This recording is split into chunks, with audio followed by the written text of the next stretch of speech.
I guess I'll just start at 5 after, and this is a group, a special group of people, and what we're going to actually do today, I'm not quite sure. This all started with a chance meeting between me and Brian Meyer, who's in the middle there, in the OR in Afghanistan, and then another chance meeting at a conference at the rehab program he was graduating from, and knowing some other amazing people that have done really well with terrible injuries. And I think we've got a lot to learn from people like this. I think we tend to focus on the people that have a lot of trouble, and I think we've got a lot to learn from people that actually are thriving. And it's been a very difficult road, but they have. And so I'm not going to say very much. I was just going to basically let every person and couple introduce each other themselves, and to get a very little idea of who they are, what happened, and how they heal from these things. I think we've got a lot to learn from the dynamics of how these successes happen. So I guess I'll start. Let me introduce Jeff. You want to start this? Sure. My name is Jeff Schneider. I know a lot of you already, but I work primarily at Spalding, and I'm medical director of trauma and burn rehabilitation there. I'm the program director of the Boston Harvard Burn Injury Model System. And I'll just say a little bit about the format today. So what we're going to do is try and make this as much a discussion as possible as people can really interact with panelists here and talk about their experiences, and people comment in the audience too, as part of the conversation. We'll probably just go and let each of the panelists just say a few words about themselves and what they want to tell about their own stories, just as an introduction. And then we're going to open it up to the group to ask questions. That's pretty much the introduction. I did want to just mention this panel discussion today was sponsored in part by a combination of the Massachusetts General Hospital Department of Surgery, Spalding Rehab Hospital, and the Boston Harvard Burn Injury Model System. And the Shriners Hospital. And Shriners. Of course. So, if you guys are silent, we have some prepared questions, but I think you probably have more good questions than we have. So, there it goes. Would you want to pass this along? Hello. Hey, my name is Muji Kareem. I was in a car accident just under 2 years ago on August 21st, 2011, right on Storrow Drive. My brother and I were in an accident. He fell asleep at the wheel, and we ended up hitting the tree. The car caught fire. Both of us were trapped inside. We both sustained pretty significant injuries. Both were in critical condition. As a result of the accident, I had to have both my legs below the knee amputated. Through the knee on the left side and below the knee on the right side, as well as I lost the fingers on my left hand. This is prosthetic. It's white, and I'm black, so that's...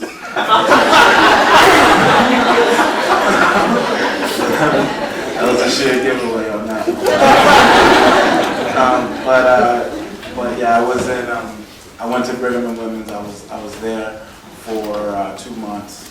And then I was in Spalding Rehab Hospital for 4 months. So in all, it was 6 months, and then I had a couple surgeries after I left, a couple complications with things. So it was a solid, I would say a solid year before I didn't have to sort of worry about visiting the hospital or going back. People at Spalding did a great job with me. I think I'm pretty easy to get along with, but other people might not. And I'm really good friends with a lot of the people there. Had an awesome experience with them, and just now it's almost 2 years out. I've done everything I could. I've always been a positive person, sort of glass half full type of guy. So I went into the tank initially, obviously with hearing news like this. I was in a coma for for 3 weeks and then woke up to, hey, and to the doctors telling me what happened. So obviously it was a traumatic experience for them to tell me these things. But I always stayed positive, and I always believed in myself, and I thought if anybody can get through this, I can. With that said, I've just worked hard, and I always was an athletic guy. I played football at the University of New Hampshire. A huge part of my identity was athletics and being an athletic guy. So getting back on the treadmill and getting back in the gym and even playing basketball and stuff now, things that some of the goals that I've reached since then, and it sort of it allows me to sort of get my identity back, as well as become a better person from the people I've learned, as well, the people I've met, and the things that I've learned because of my accident. Good afternoon, everybody. I see a lot of familiar faces in the room. My name is Carrie Holmstrom. I'm 24 years old. At the age of 16, I was involved also in a motor vehicle accident that completely changed my life forever. I sustained second, third, and fourth degree burns to 70% of my body. I grew up in Dartmouth, Massachusetts, and that's where my accident was. And they airlifted me to here in Boston. I was a patient at the ICU burn unit at Mass General Hospital for 9 days. And then I was transferred here to the lovely Shriners Hospitals for Children in Boston. And I was in an induced coma for 3.5 months. In the hospital for a total of over 7.5 months. I underwent nearly 40 surgeries. And since the accident, I graduated high school on time with my class. I recently graduated college summa cum laude with a 4.0 GPA. And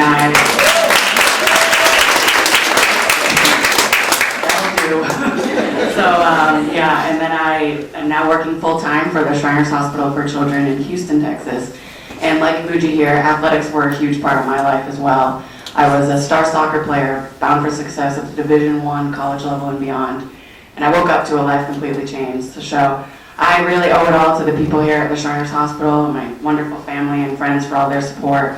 If it weren't for them, I wouldn't be here in front of you today. So I'm kind of scared for the questions I'm about to get. My name is Brian Meyer. I was in the Marine Corps as a bomb disposal technician. On March 14th, I was disarming an IED and thought a procedure was completed, and it hadn't been completed. So when I was removing the bomb from the emplacement, it went off my right hand, resulting in the loss of that hand, as well as an amputation of my right leg above the knee, and then lost the thumb, index, and middle finger later in the due to the blast. So it was a later revision. I had it initially. They said, you need to get rid of that. So I was like, okay. So from there, when I was injured, we was transported to a few different hospitals.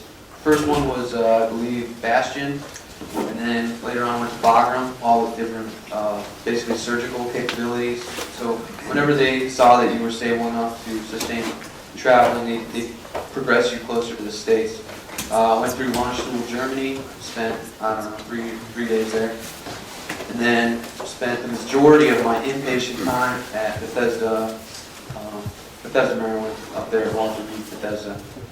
And really, as soon as we were completed with that, we went over to the West Coast, which was our home, to the Naval Medical Center in San Diego. And from injury to outpatient, it's about a month, so pretty quick. And then about 4 months after that, I would say we're pretty much independent and ambulatory. So a rather quick turnaround there, which I'm extremely grateful.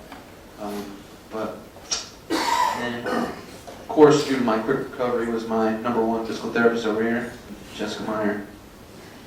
Hi, I'm Jessica. I'm Brian's wife. I would say life coach.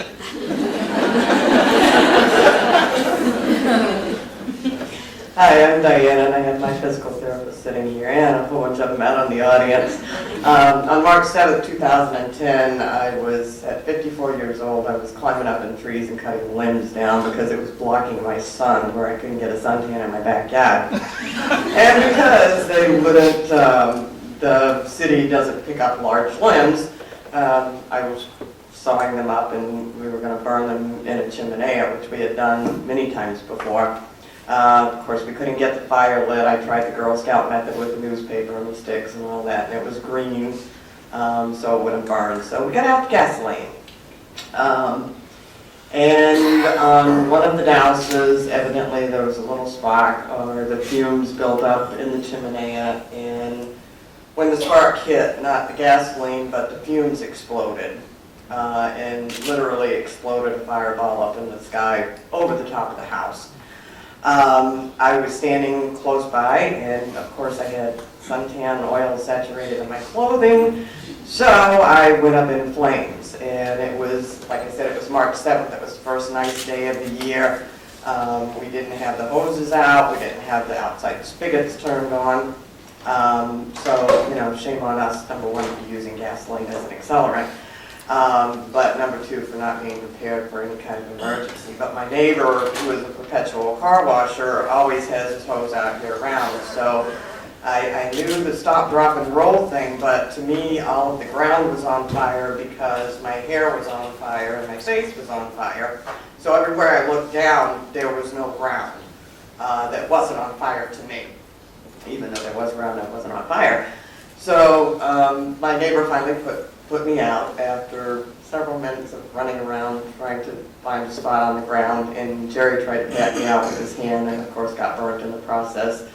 I was conscious through the whole thing. I had slid down the side of my garage and sat down when I finally got put out, and the EMTs got there about the time I got put out.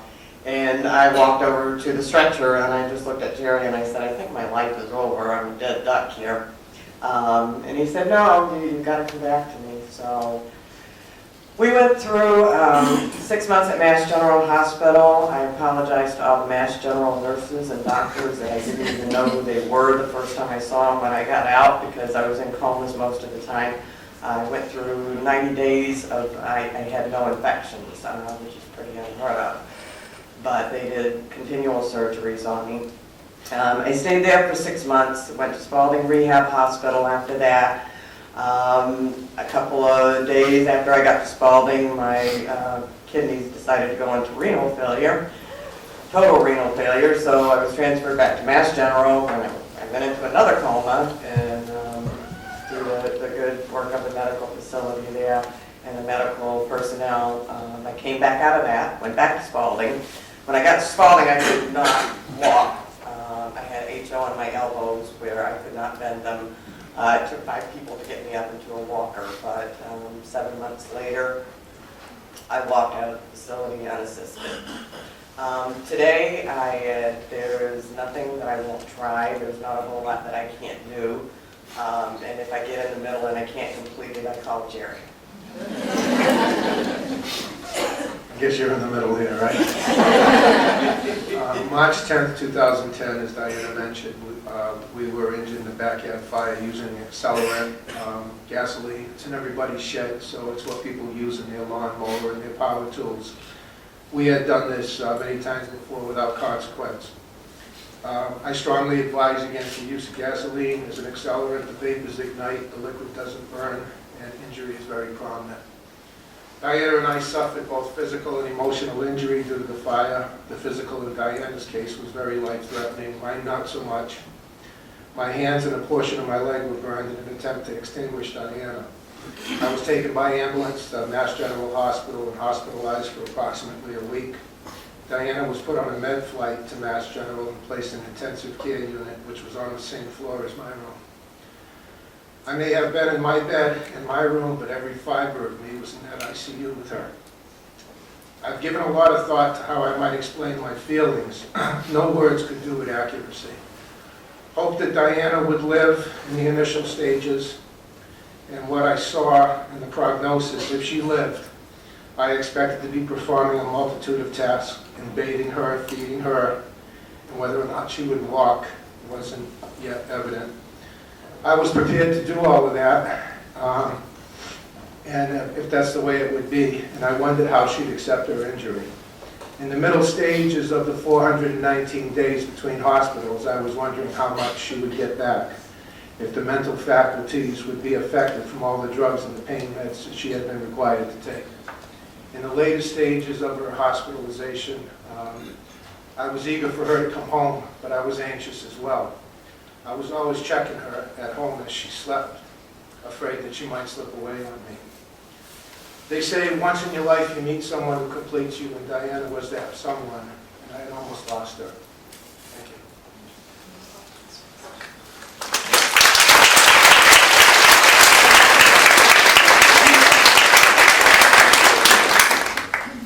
We're hoping to open up right now for questions if you want to start off with a question.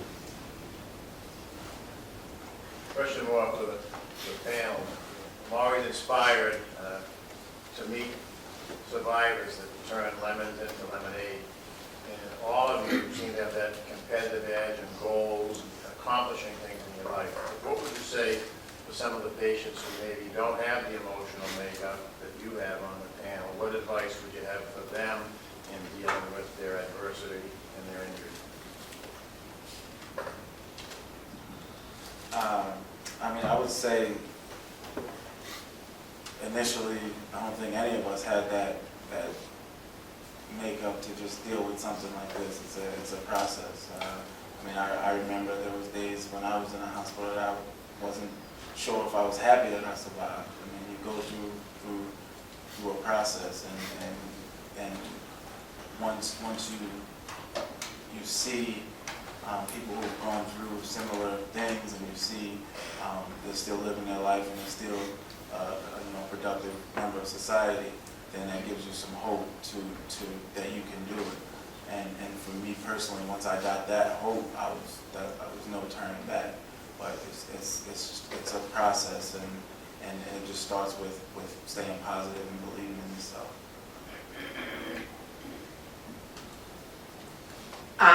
There was a time when I just wanted to lay in my bed and really feel sorry for myself. There were times when I kicked and screamed and hated my new body. We're all human here. We always seem, I find myself sugarcoating my story a lot and just focusing on the good afterwards. But really, we were all in a situation where we probably wish that we would have died instead of trying to fight to recover. But it was those little moments when I could actually take a drink by myself or button my own shirt. Those little things that you took for granted before, but you can see yourself doing more and more regularly. So you really have to just focus and capitalize on those wins, I like to call them. That's my competitive attitude. But those little things that you take for granted every day that you start to build back slowly, you really have to see that there's light at the end of the tunnel, even if you can't see it at the time.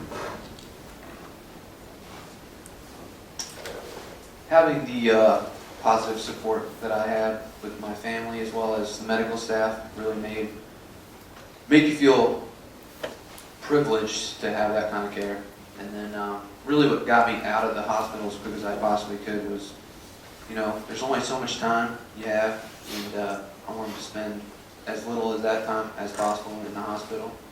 And there's just so much cool stuff out there. So the quicker you can will yourself to recover and accept the things that you can't change, the quicker you can get out there and start having fun again.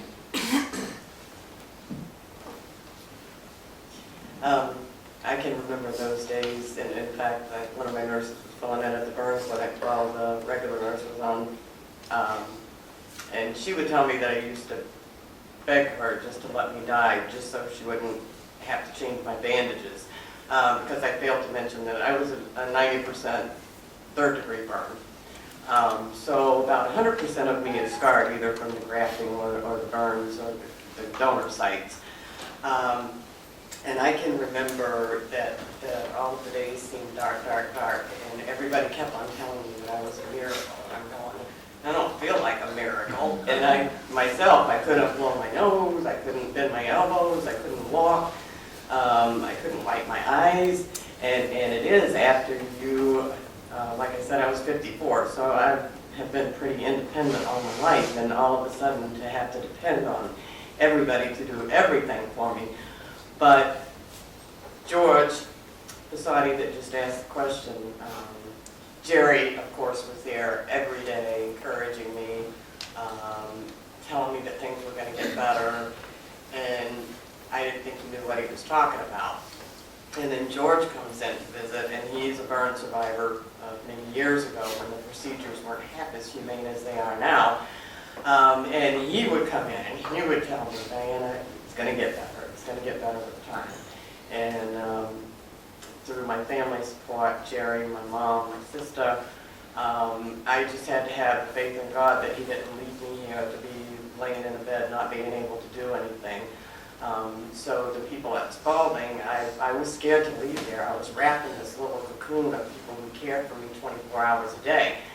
And I was really nervous to go home. But everything was fine because everything they taught me at Spalding was that everything is therapy. House cleaning is therapy. Making a pot of coffee the first day that I got home is therapy. Cleaning is therapy. Gardening is therapy. Whatever I wanted to do is therapy. So I choose to do everything that I can do. And like I said, if I get stuck in the middle, I call Jerry.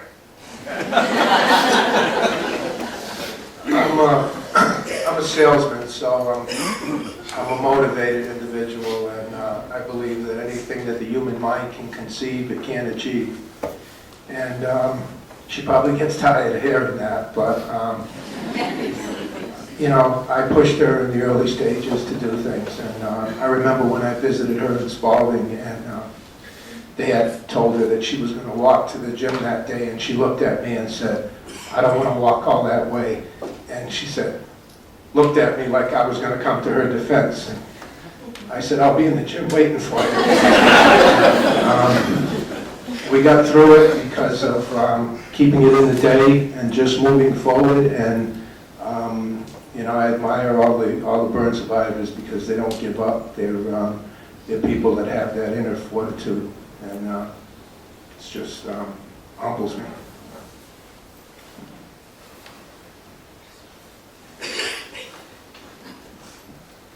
Can I ask Jessica a question? I know, Carrie, your parents are here. As a big part of the support system, kind of picking up on what Jerry just said, how do you know that line between pushing to really support them and then pushing too hard and not crossing that line and when to pull back off? I think that's a good question, actually. I think at first, like she mentioned, you have the small goals, like the first time going to the bathroom on your own, after he had took us 3 times in order for him to go to the bathroom, on his own and stuff like that. But just those little things are the things that really made it exciting to move on, and I think it was intuition. I think we both just really wanted to get out of there and just move on with everything. And I could tell he was having down days every day, so I would just try to cheer him up and really try to be as encouraging as possible. And on days when he didn't want to do things, I would just make him do it, I guess. And I think eventually it just got better, I guess. It's a process, I think.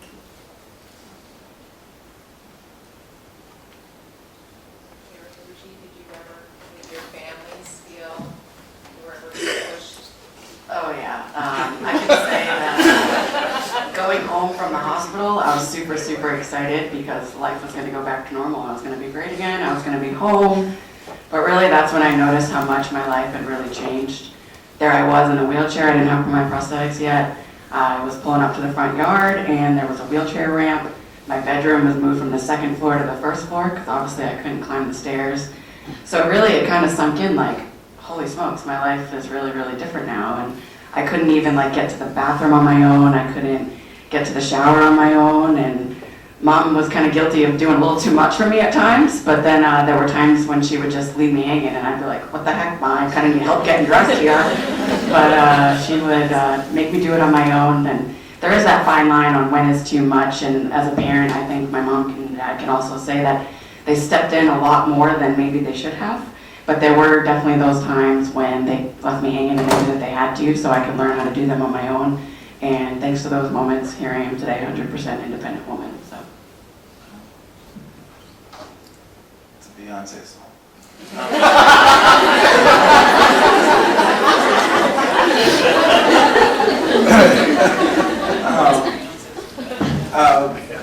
Well,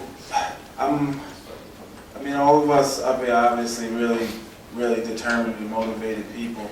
And for me, once I realized that my life wasn't over, Diana mentioned George. George came to see me when I was at Brigham and Women's, and he came in, and I had got so tired of doctors telling me that everything was going to be okay. And I said, yeah, it's going to be okay for you. And that new Lexus outside, and everything's going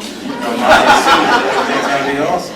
I wanted it to be real, and I wanted to talk to somebody who's been through it and sort of could give me some feedback on what to expect and what I had to look forward to and not look forward to. And so when I started getting those peer visits from George and Karen and others, it sort of showed me that there was still some hope. And I'm the type of person that likes to figure things out on my own. As you can ask my therapist, they try to teach me to do stuff. I'm like, no, let's do this. And I was always a football player, like so-called like strong guy, so I tried to muscle through everything, and I had to realize that wasn't the way to go. So when I actually started listening to people, doing it the right way, it was like I would once, I was taught the right way to stand up with the prosthetics. I would sit in my room and stand up 100 times a day. And once I started walking, I wasn't supposed to, but I would lock my door and just walk around in circles and try to figure things out. And then when I moved out, I had to move to a different place because the place that I lived at the time of the accident wasn't accessible. So I moved to a new apartment, and I lived alone after I moved out, because I have family, I have friends, I have a girlfriend, I have everybody who would have done so many things for me, but I wanted to learn how to do everything myself. And so for a little over a year, had been living by myself, and I learned how to do everything completely independent myself. So now they can do everything.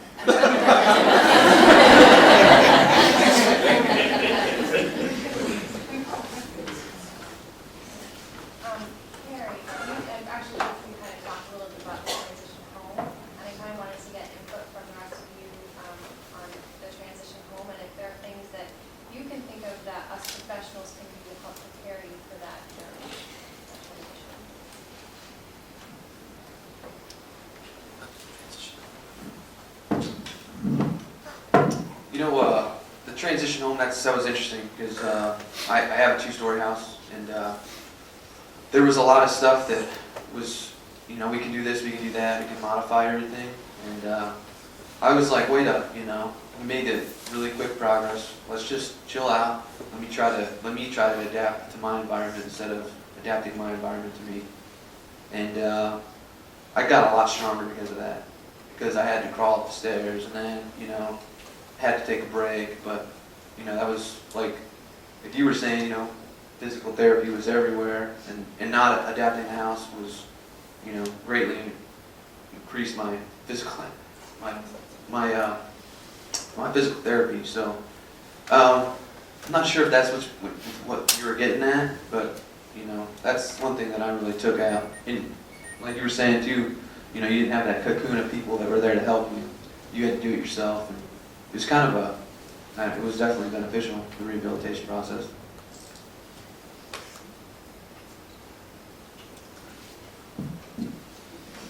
You can just sit there and hold it if you want. Andrew probably talked loud enough without the microphone.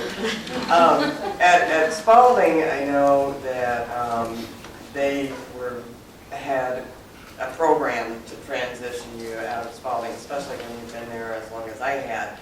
And that consisted of a day out where my therapist took us out into Boston, made us pick the restaurant,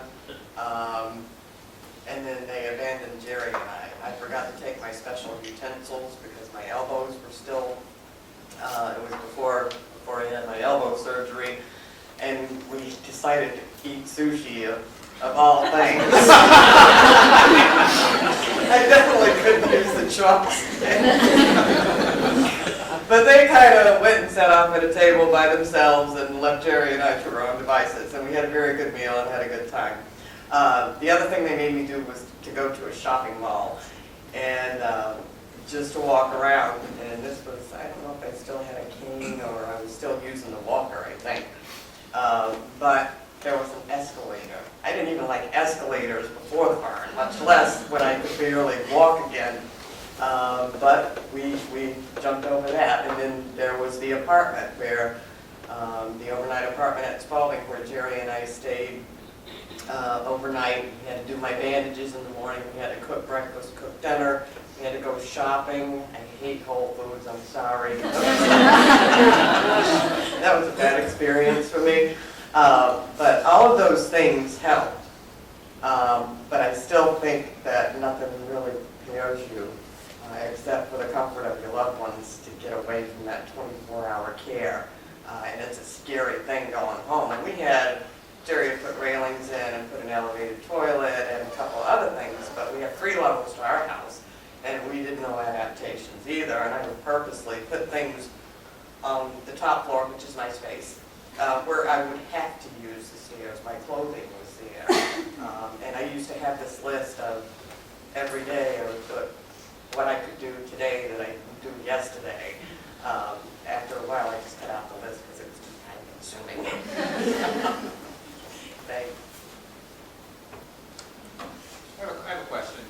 I'm not quite sure how to phrase it. So a lot of us in here are docs and nurses and therapists, and we all work with patients. And, you know, as cold-hearted as we're all supposed to be, most of us aren't, you know. We kind of take stuff home a lot. And not all these stories have happy endings. And sometimes, especially early on, it's very difficult to, you know, you kind of wonder if you're doing these people a favor, just to put it bluntly. And what advice would you give from where you sit now, maybe not where you sit, we're sitting then, but where you sit now for people that are kind of having difficulties with that issue while they're taking, you know, providing care?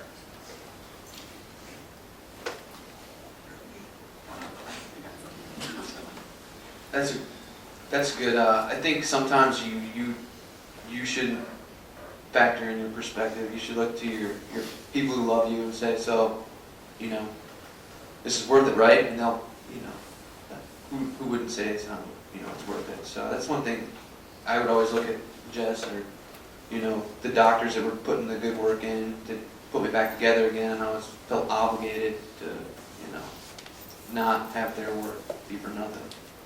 And then my support structure, you know, a lot of people didn't have that, so I knew that, you know, we'll see where this is going to go, pretty much.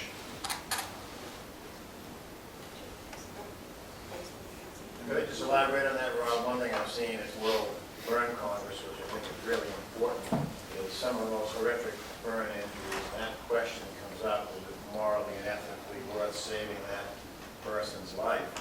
And then I always tell people, work on being the best person you can be on the inside.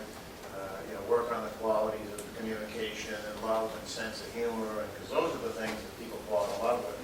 So that model we've seen people at Phoenix Society, World Burn, meet, become friends, email, went to relationship, and marry. I attended a wedding in Florida, one of the most horrific burn survivors I've met from a plane crash. It was 100% burn. To see her marry a guy who was as handsome as Tom Selleck in his younger days. I always felt that I knew more about him because he was able to look beyond her scars and into her soul, and he fell in love with the person on the inside. And so I've had the pleasure to meet a lot of those people. So for some of the survivors that are wondering whether there's you know, someone for you, I said, you work on being as good as you can be on the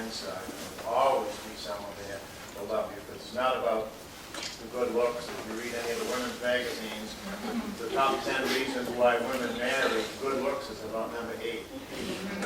About number 8, if you look at it, he's got a sense of humor. He communicates. He stays up all night talking. This is good for fire.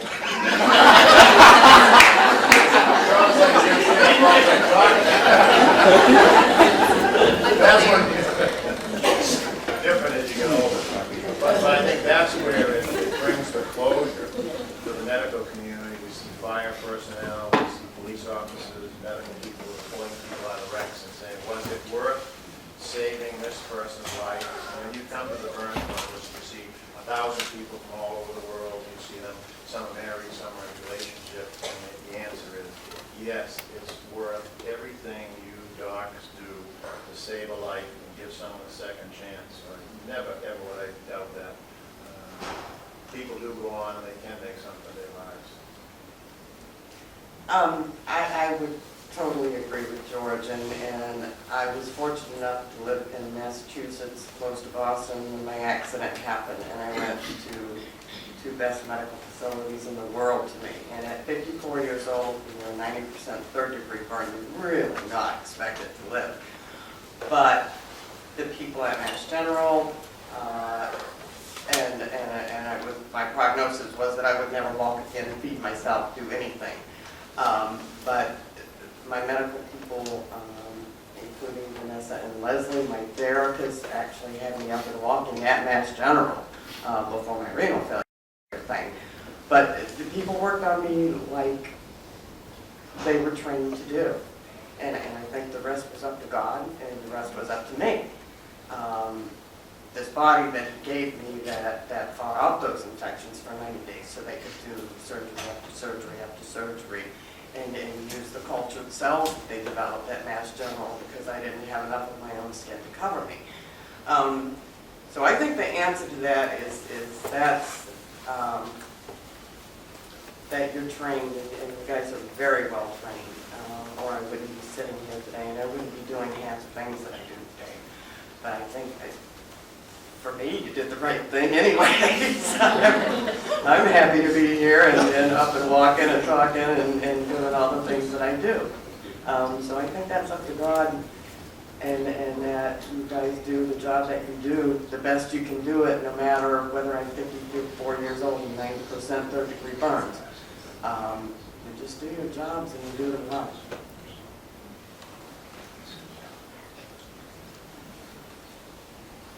I wanted to ask Brian, Meyer, a very leading question.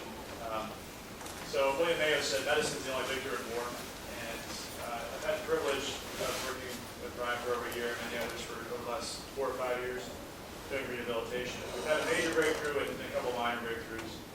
The major breakthrough is fractional laser treatment of scars, and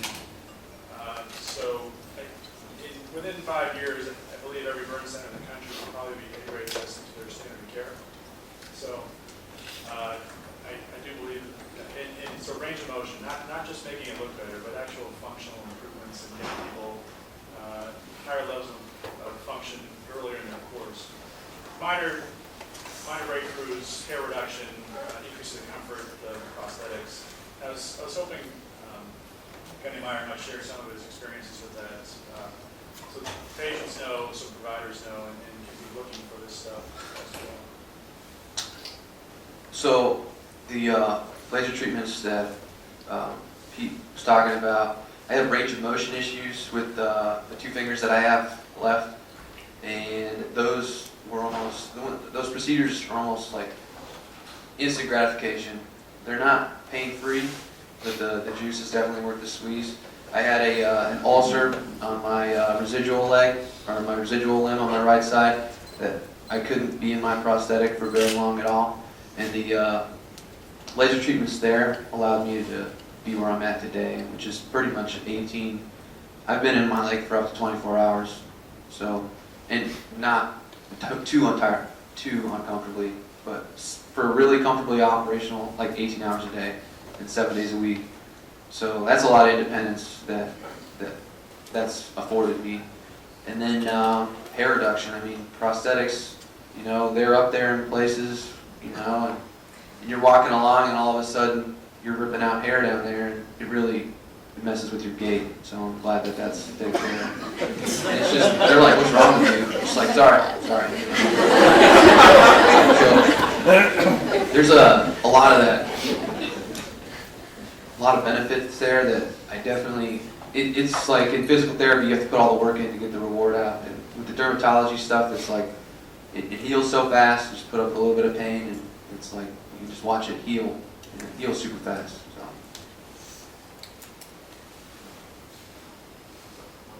Yes? I have one, just for everyone.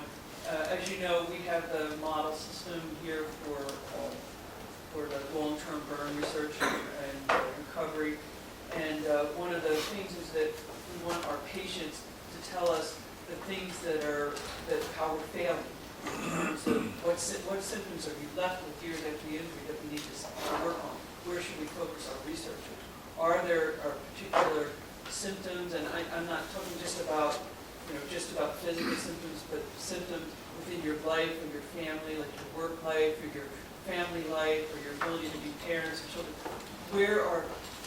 What are the kind of things that are most important to you that we should direct our efforts towards?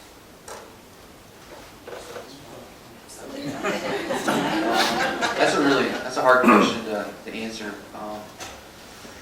Because a lot of the stuff that I think that maybe, like for my thing, obviously it's a dexterity issue.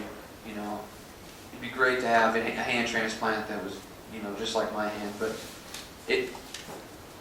but there's nothing that's too. It's really hard to know where I should stop adapting, and that the medical community should meet me at, because it's not going to be anytime soon. So I just assume adapt through it. But so it's a really hard question to answer. I think I could add on a little bit. I think when he first got hurt, the physical therapists were there right away and they were like, what are your, what are some goals? I know it's hard to ask someone that when they just, broken. So I think it was rather encouraging for him when they were like, what do you want to do again? He's like, I really want to play golf. So they put that there and they said, okay, we're gonna start you up and we're gonna help you play golf. So I think just really giving that person some goals really kind of puts other things in perspective. So just being rather encouraging and giving other options, I think might help.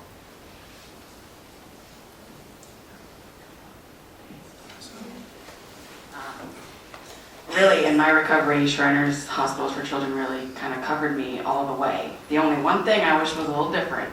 If I was crying alone in my room, that's because I just wanted to be alone in my room. I really didn't need to have a psychiatrist to come in and talk to me.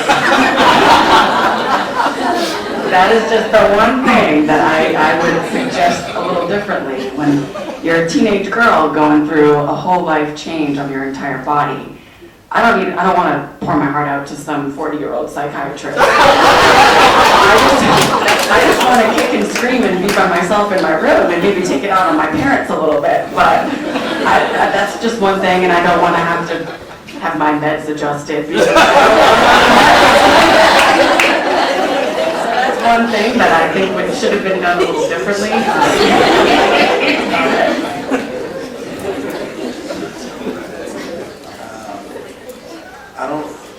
There's nothing like call you Mr. Myers since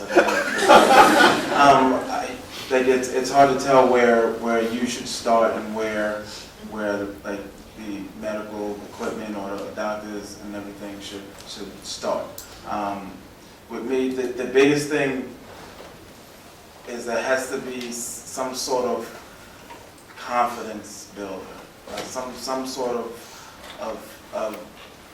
self-worth type thing, because if you're not confident in yourself or in the ability or in the vision that you'll eventually be okay, then nothing that anybody does matters. Like if you're not like whole.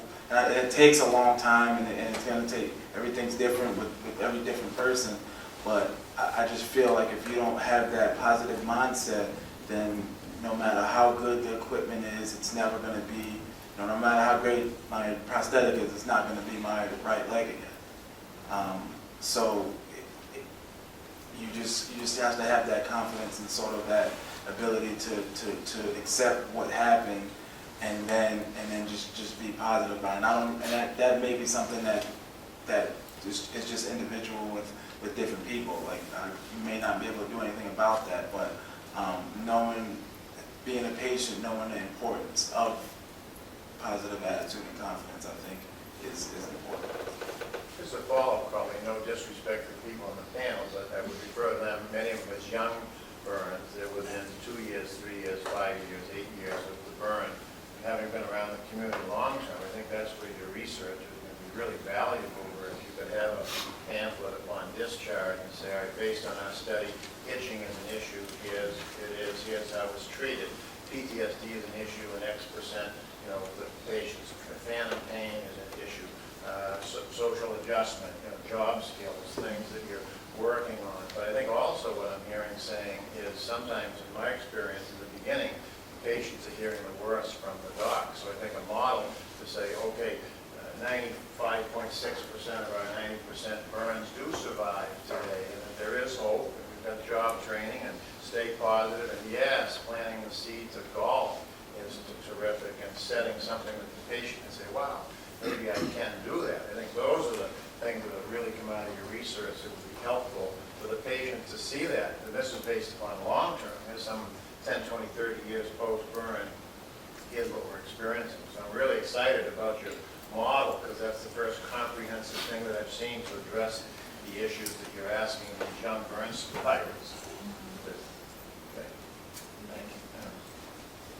One of the things I know that a lot of people talk about is his own body image, and Paul had different physical injuries, which to some extent are apparent to the outside world too. But I wondered sort of how you guys dealt with sort of your own sense of how you look at who you are based on your new physical reality of your injury. For me, it was really tough at the beginning, because like I wouldn't say ashamed or anything like that, but I mean, I wouldn't wear shorts with my prosthetics. I wouldn't, it was just something that was so new to me that I thought I had accepted it, but I looking back on it now, I didn't, because I don't know, it was just something that was tough, and with people, there's a lot of ignorant people out there, believe it or not, and they just come up and they'll say stuff, and they'll just ask you, what's wrong with your legs, and if I could have hit them in the run, I probably but no, like on a serious note, it's like, it's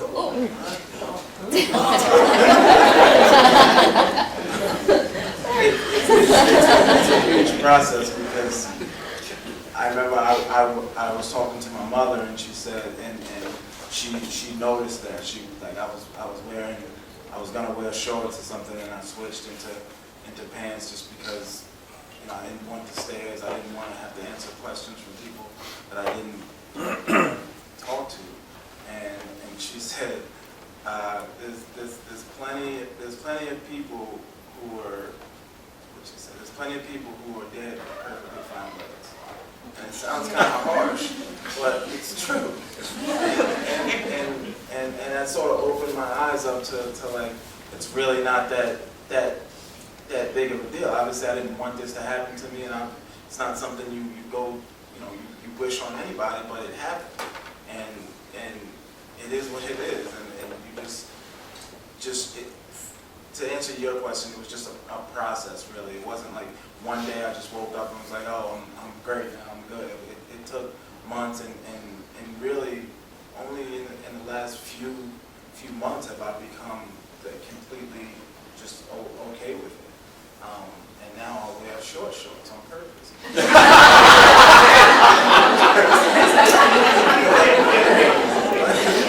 But it's a process, and it's something that's going to be different with every person.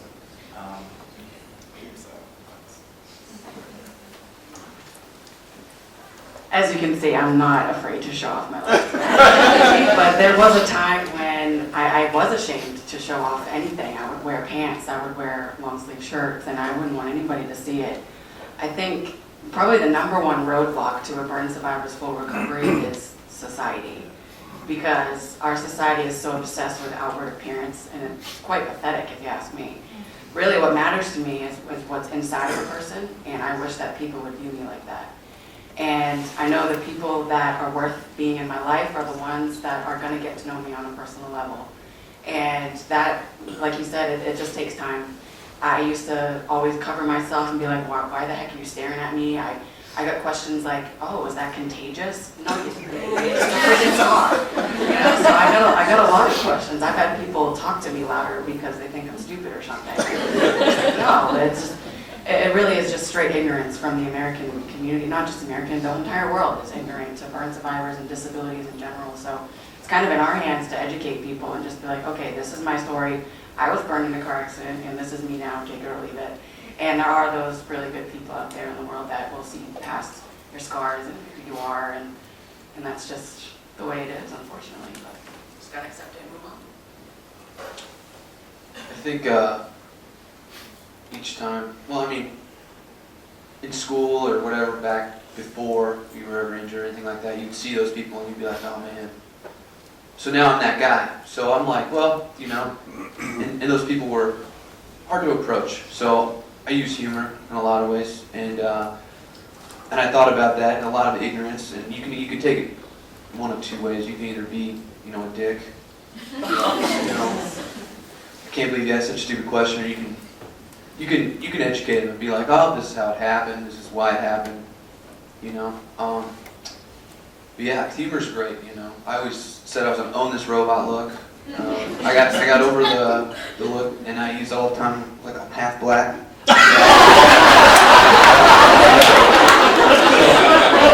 And people love it. People love it. And they say, you know what happened. And,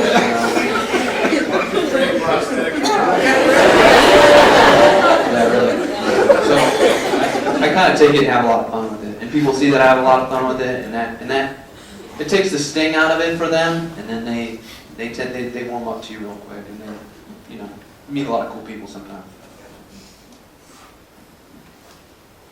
I can remember the first time I saw myself in a mirror, in a full-length mirror at Spalding. It was an accident, and I was in therapy, and one side of the mirror was a game, and the other side was a full-length mirror. And I saw myself, and I reminded myself, I don't know how many of you have seen Lord of the Rings, but I don't know if you know what Gollum looks like. Mm-hmm. That's what I looked like to me. And I cried for the next 2 days. And I think the acceptance part is that it has happened, it's never going to change. All you can do is do the best you can do. I learned how to put on makeup at World Burn Congress. I got a prosthetic hair device where I had to have my head grafted.